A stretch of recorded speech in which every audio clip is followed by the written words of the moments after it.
So, how many of you out there have heard people say that the chest isn't a primary mover in the bench press and that it's not that important, even for a max bench, or that squats don't build quads and that the quads themselves are not particularly important to the squat? Now, if you've heard any of these things, these are myths that have been perpetrated by equipped lifting, and you know what, in certain ways these things have some truth in the equipped lifting world, but when it comes to general hypertrophy, muscle building, and particularly raw powerlifting, these things are actually the exact opposite of truth. And these are just pervasive myths that have happened as a result of some really good coaches putting out a lot of information about equipped powerlifting. And what people need to remember is that equipped powerlifting is a totally different animal from any other strength sport out there. And for those who don't know what that means, equipped lifting is where people wear squat suits, bench shirts, things like that that help them lift a lot more weight. Now, a lot of coaches will argue, well, you know, they don't lift it on their own. You have to train for it, blah, blah, blah. Well, that's true, but there are hundreds of pounds difference between the world records as far as these things go. Meaning, go look at the world records for multiply benching versus raw benching. You guys are going to be shocked at how much some guys are getting out of a bench shirt. It's not just 50 pounds. Same thing with squat suits and everything else. And the way these pieces of equipment work is that they are multiple layers of denim stitched up super tight with all sorts of supports and things in them, so that when you get to the bottom of the exercise, it gets compressed and stretched and springs you out of the bottom like a really powerful spring, right?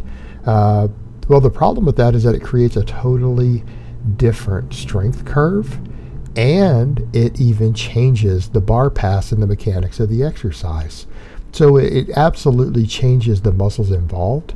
It changes which muscles are most important, and it even changes where the bar actually goes. It changes all of this stuff. And the reason for that is because it completely changes the exercise.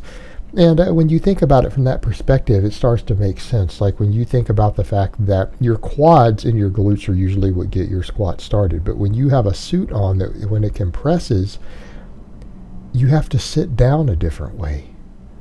It's a totally different exercise. So not only do you have your quads are de-emphasized because the suit itself springs you out of the bottom. Again, sometimes adding hundreds of pounds of force, upward force. In order to compress the suit correctly, you actually have to sit down differently, don't you? You have to sit back a lot more. Well, here's the other thing too. What if you have someone who's only capable of squatting 400 pounds, but they squat over 600 with the suit on? See where I'm going with this? And when you wear a suit, you always wear knee wraps. Well, we know knee wraps have added for some people up to 80 to 100 pounds on their raw squat alone, because it springs you out of the bottom through a different set of joints, right? So the quads get de-emphasized, and you also have hundreds of pounds more on your back than you would normally be able to squat. So things like your back and thoracic erectors become a lot more important, don't they? How about the fact that you have to sit back so much as far as the hamstring emphasis? How many people out there have heard Louis Simmons claim that the squat is a hamstring curl and demonstrate the mechanics of it when he has guys box squat and sit way back on a box like they do when they're wearing their suit? Well, when you look at it from that perspective, normally you need those quads to really get that weight moving. But when you got knee wraps on that spring you out of the bottom at the knee joint, and you have a suit that compresses, and you sit really far back, so there's in some cases less knee bend, less knee travel, all this stuff, the quads get tremendously de-emphasized, and you now have hundreds of extra pounds. So you need more hamstrings to get you moving out of the bottom because of the way you sit back. Having a really strong back is going to be a requirement. In other words, if you're putting another 200, 250 pounds on your back than you would ever be able to raw squat, you need a massively stronger core. You need a massively stronger back to support that weight. So when you look at it from that perspective, it makes sense that these equipped lifters say this. But what happens when you go to a raw squat. If you try to train a raw squatter on this and you tell them, well, your quads don't matter, well, that's not true. Look at the quads of guys who hold world records or who compete at the world level in raw powerlifting. Look at their quad development. They all have massive quads. Quads are a primary mover. In fact, the squat is almost the best quad exercise ever developed. Same thing when you notice accessory movements. What's one of the top accessories for a raw squatter? How about a front squat? Particularly if you got a guy who's a high bar squatter, the front squat is actually an amazing accessory for it if you're going to pick something. Whereas an equipped guy, good mornings, glute ham raises, things like that. But you could create the argument, and there's good arguments for it by some really good coaches, that raw lifters shouldn't be doing good mornings at all. Teaches bad bar mechanics. Good mornings are horrifically bad for a raw squatter in some cases. And again, there's some very, very knowledgeable coaches who feel that they shouldn't be done at all. But they're a mainstay in equipped lifting. So are things like glute ham raises, because you need as much hamstring and as much back as you can develop. And you can do a good morning without compressing the spine the same way a deadlift does. It doesn't beat you up as much. So those are the sort of things you need. And then, of course, that always carries over to your deadlifts. So again, people get these ideas that carry over, but the reality is quads make for a very, very strong raw squat. More quad development will carry over tremendously to a raw squat, where you have to use your quads to drive you out of the bottom, which is the hardest part. Same thing when you look at things like bench press. Again, maybe some guys who do a bunch of touch and go or bouncing benching, they're like, well, the bench doesn't do much for my chest. But anyone who pause benches and has a strong pause bench, they have a really big chest. But you will see coaches, and then of course bodybuilders will refer back to these coaches and be like, look, see, some of these top powerlifters say chest isn't important, the bench doesn't work the chest. But again, that's going back to the equipped lifting.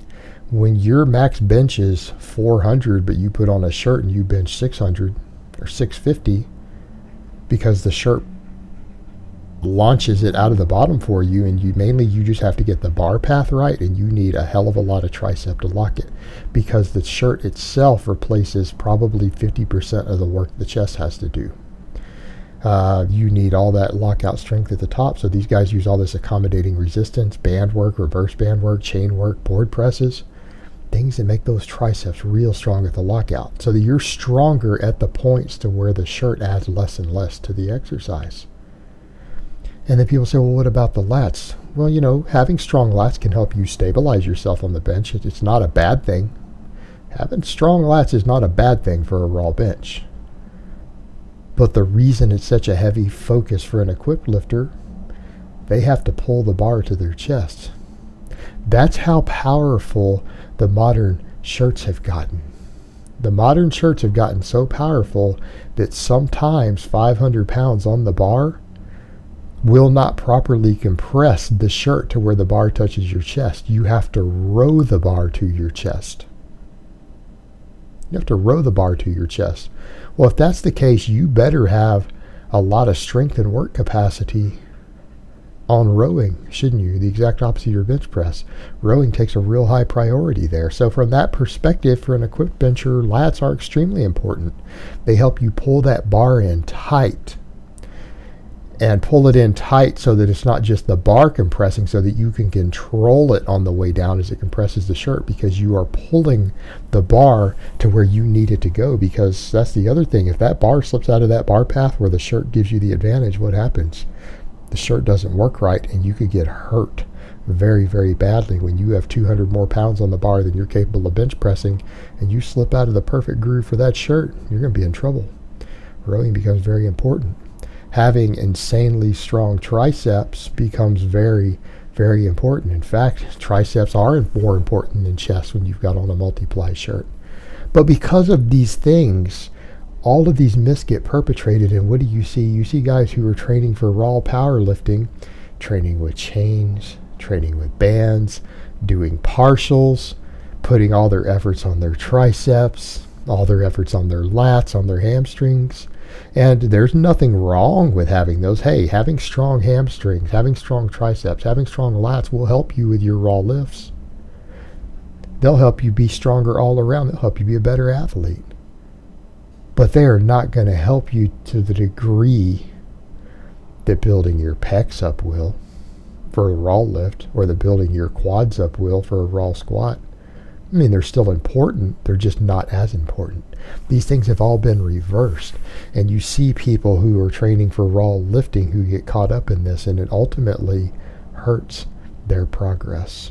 And there are world record holders out there who have said the exact same things I've said, who increased their lifts by hundreds of pounds when they switched over and realized, guys like Dan Green, when they realized that this wasn't true for raw lifters, these guys changed the way they train, and they went on to become some of the best in the world. Just food for thought. All right, guys, but that's really all I have to say on that today. I hope it's been informative, and I will talk to you guys next time.